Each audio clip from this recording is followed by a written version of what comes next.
Hey, what's up mga ka-Ice Master? Magandang araw at kumusta kayo? Pag-usapan natin ngayon mga idol si Jack Tipura kasi kahapon mayroon akong video sa kanya no na dapat idemanda na siya. Pero itong si Jack Tipura pala gusto pala niyang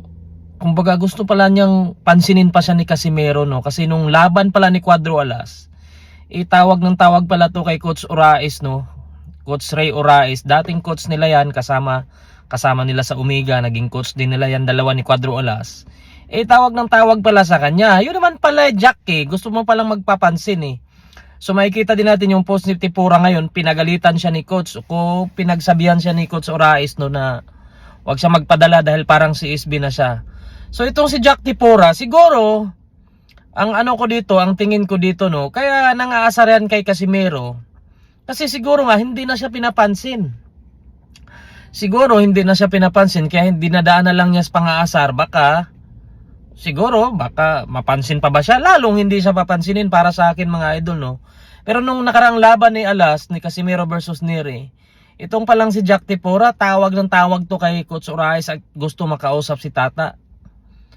Kung ako naman si Tata, si Casimero no, si Cuadro Alas no, bakit ko naman kakausapin to kung makatira sa akin sa social media grabe.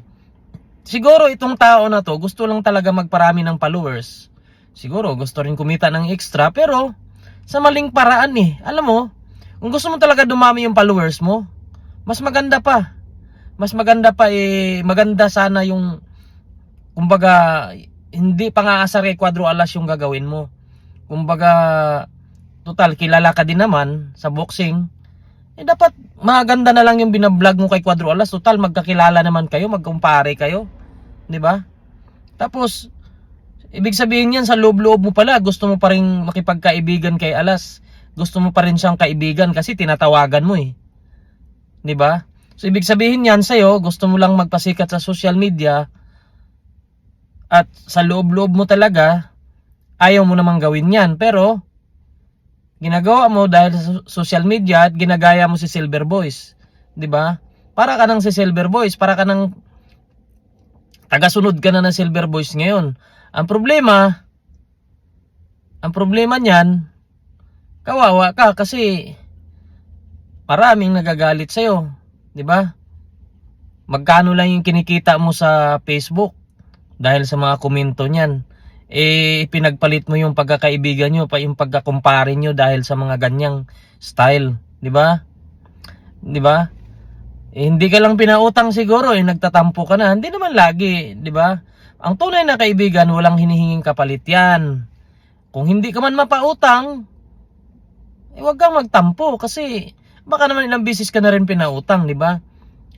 Ang tunay na kaibigan, pautangan ka man o hindi, kung kaibigan talaga yung tingin mo, kaibigan mo yan kasi walang kapalit dapat kung tunay yung pagkakaibigan nyo. Kumbaga madamot man yan or hindi naman madamot si Cuadro Alas 'di ba? Mapagbigay naman yan So alam mo naman siguro yan kapag pumunta ka naman sa kanila, 'di ba? Ikaw nakapunta ka naman, ako din nakapunta din sa kanila. Madamot ba si Casimero? Hindi naman, 'di ba? So siguro ginagawa mo yan para sa social media mo, pero maling-mali yan. Yun pala tawag ka pa kay Coach Urais Yung gusto mo pala makausap si Tata. Paano ka pa kausapin yan kung ganyan mga banat mo? Mga paninirang puri na yan. Dapat nga idemanda ka na lang